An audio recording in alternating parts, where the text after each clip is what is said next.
Dans l'actualité de ce vendredi 16 mai, beaucoup de sujets et il ne me reste que 13 minutes. Alors, il va falloir que je parle vite, mais il y a beaucoup de choses dans l'actualité, intéressantes aussi, puis particulièrement pour notre région.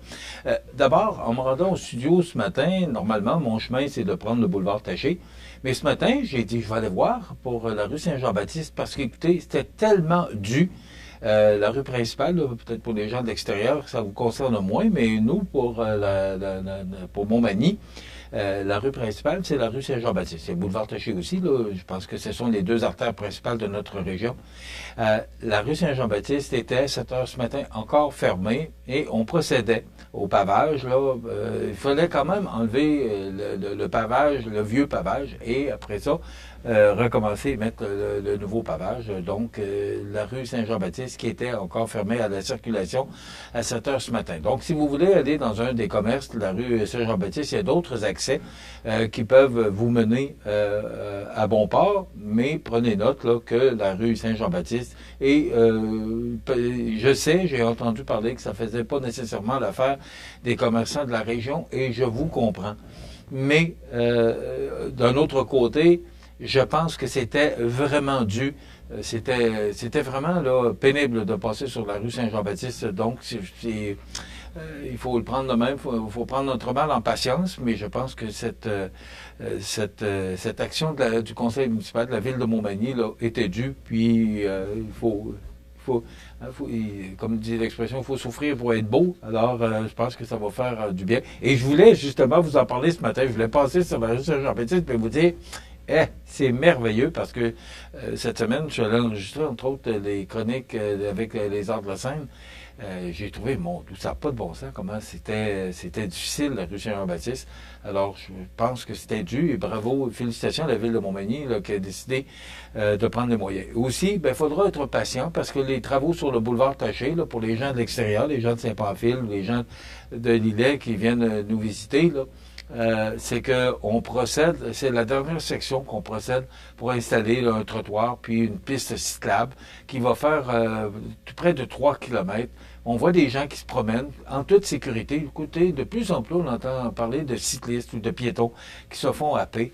La ville de Montmagny, je ne parle pas de notre région, mais ça arrive, on entend souvent parler là, que des piétons ou des cités se sont fait frapper. Alors ici, on a décidé d'aménager le boulevard Taché. Faut pas, je comprends, j'en ai parlé hier, pour plusieurs, là, ça coupe leur stationnement.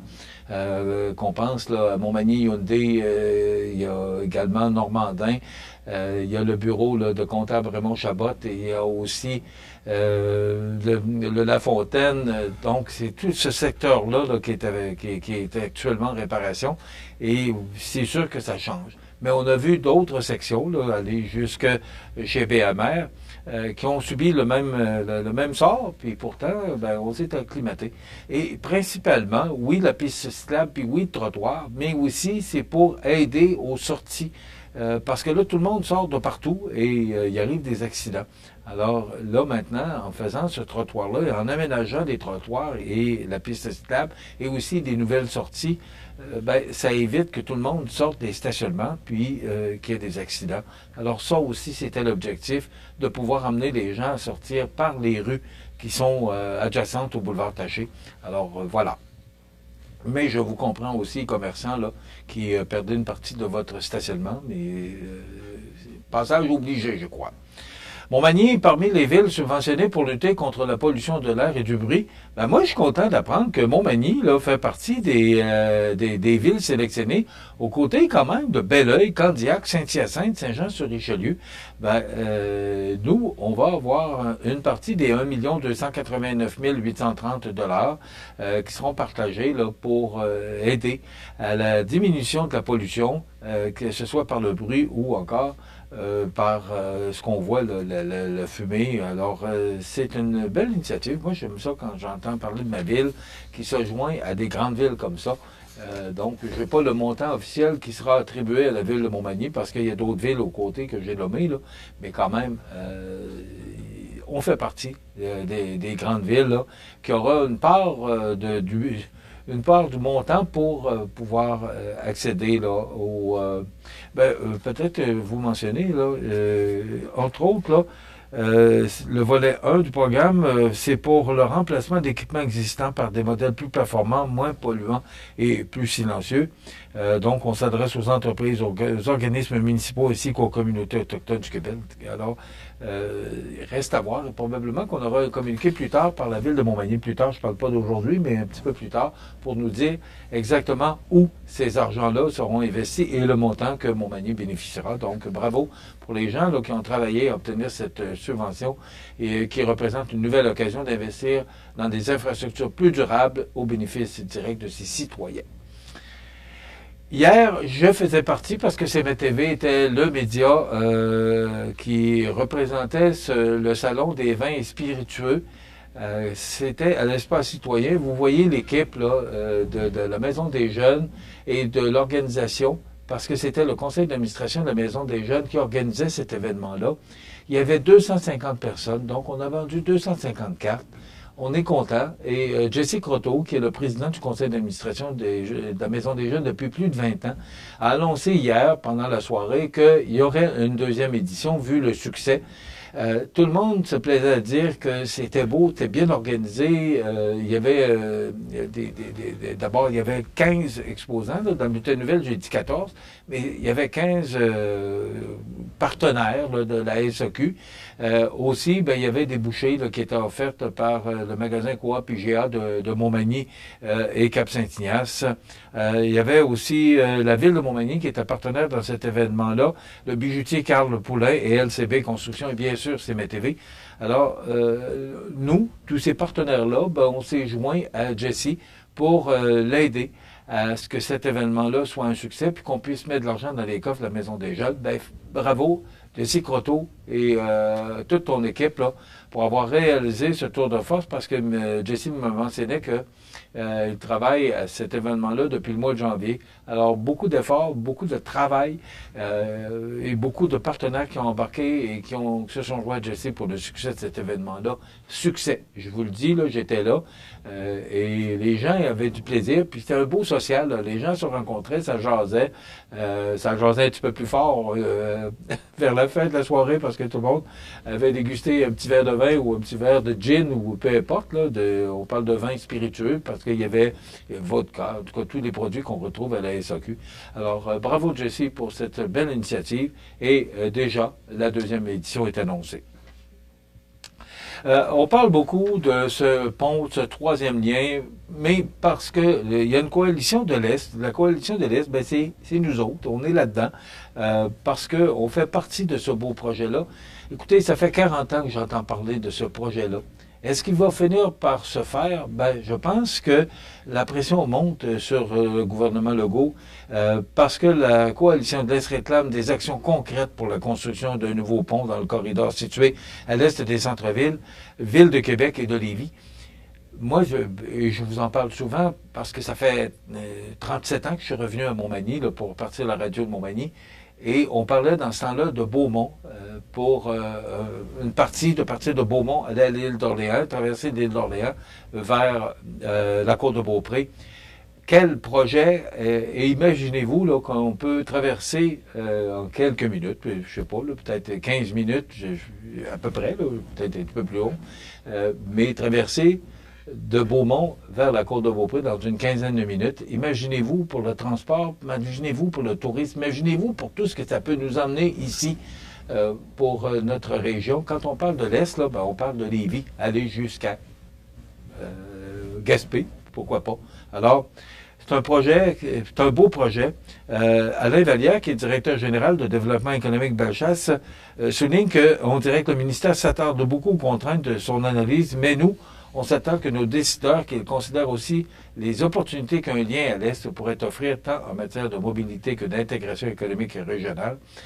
Est-ce que ça va finir par aboutir? Moi, je ne vous cache pas, et peut-être ça ne faut pas le faire des gens, ce que je vais dire ce matin, je suis un peu sceptique.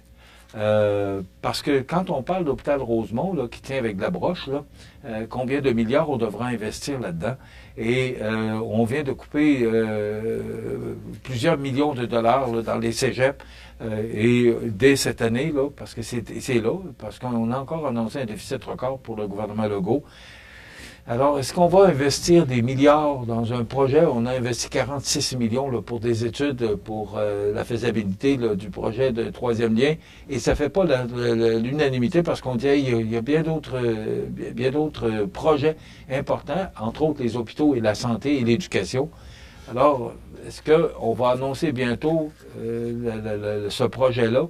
Là, on voit la photo du pont d'Île d'Orléans parce que déjà les travaux sont commencés. C'est 28 milliards de mémoire. Il me semble que c'est ça, 28 milliards que ça va coûter pour le nouveau pont d'Île d'Orléans. Ben, c'est ça où il va tomber, là. Alors, on n'a comme pas le choix. Alors que le troisième lien, ben, on a déjà 2 ponts actuellement. Moi, je vous dirais que je suis pleinement en faveur de ce projet-là parce qu'au niveau économique et au niveau là, pour le transport de nos marchandises, imaginez-vous là qu'on part de la côte de Beaupré et qu'on fait le tour de Québec et il y a un trafic, c'est beaucoup moins pire en direction est que la direction ouest parce que juste avant les ponts, on devait procéder à la construction d'une troisième voie, et là, c'est reporté, ça aussi. Alors, ça bloque tout le temps à partir de Monseigneur-Bourgette, à peu près, ou un petit peu plus haut, là. Et ça bloque. Puis, pensez-vous, le temps que les camionneurs passent dans leur camion pour être bloqués dans la circulation.